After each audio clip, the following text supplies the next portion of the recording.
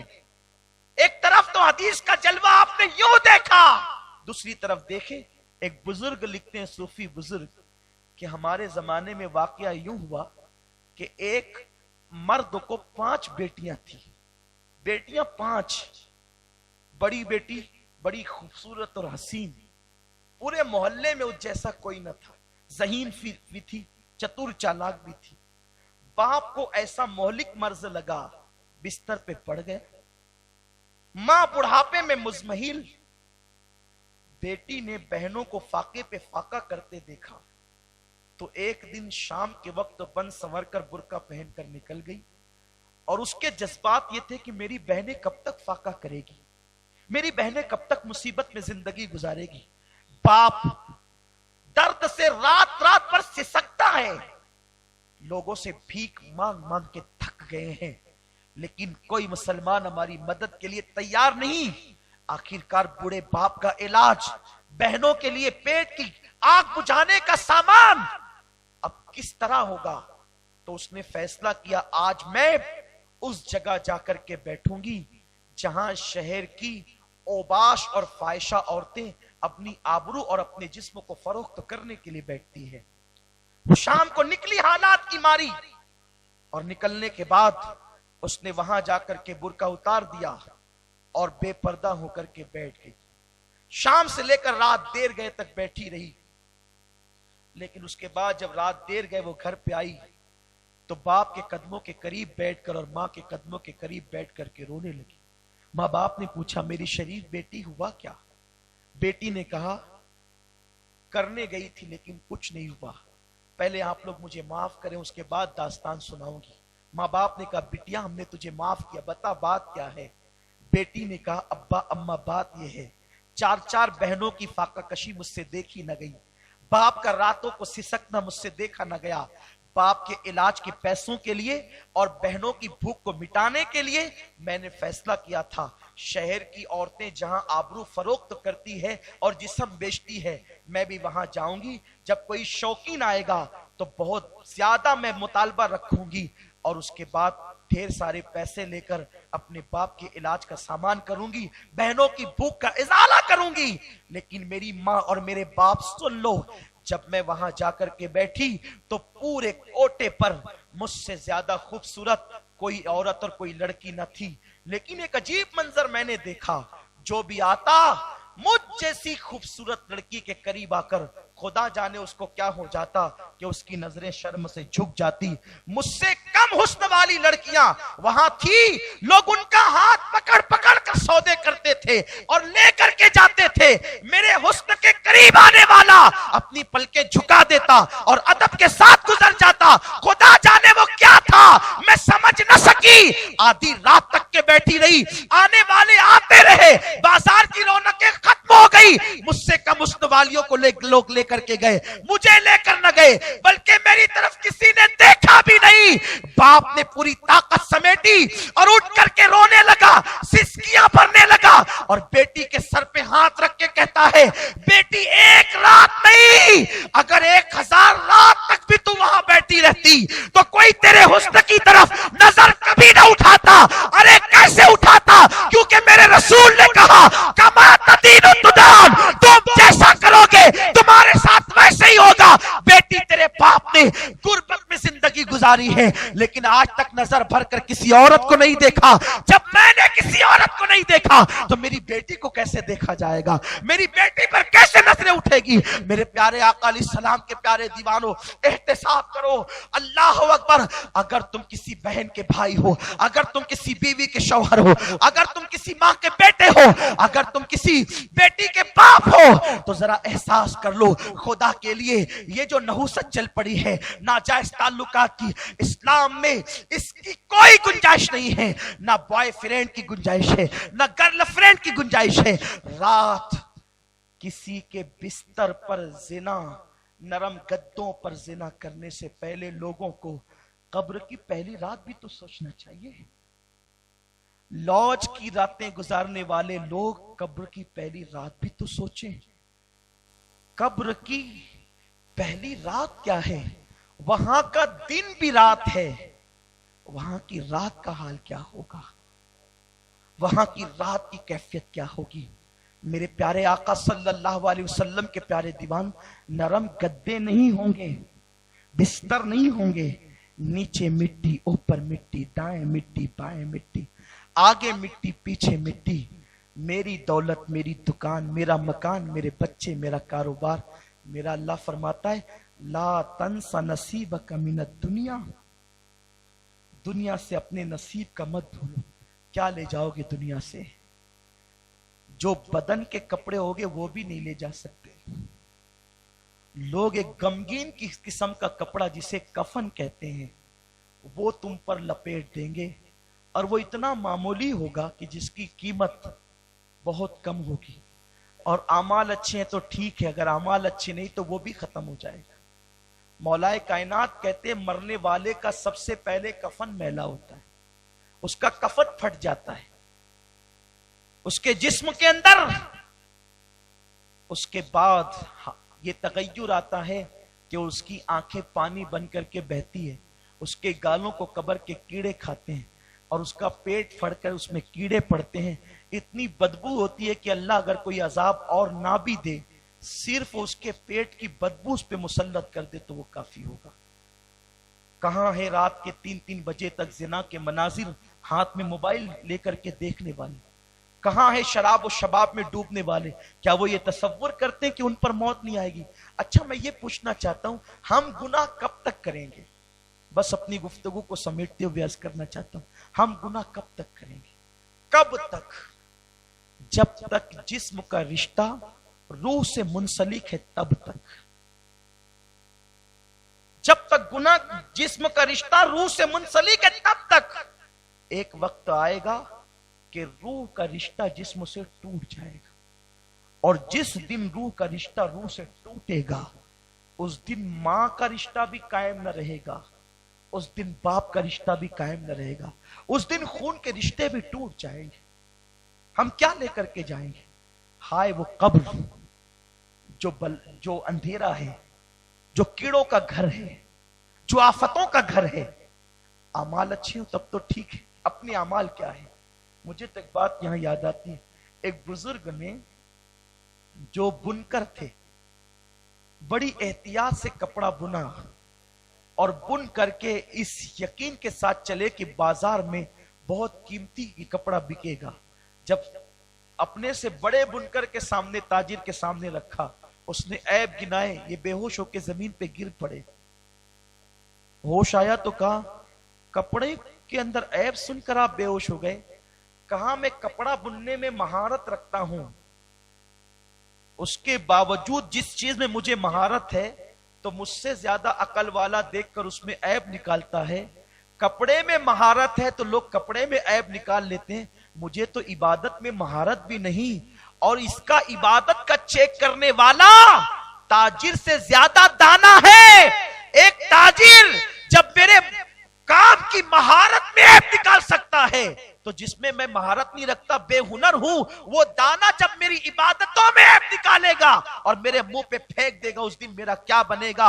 عبادتوں پہ ناز کرنے والوں آؤ، اگر ہم عبادت بھی کرتے تو پھنستے، لیکن اللہ اکبر، حضرت سلطان العارفین بایزید بستامی کہتے ہیں عبادت کرنے والے بھی پھنسیں گے، کیونکہ عابدوں سے پوچھا جائے گا ہم نے عبادت کی توفیق دی تو تم نے اس کا شکر کتنا ادا کیا؟ تو وہ کیا پیش کریں گے؟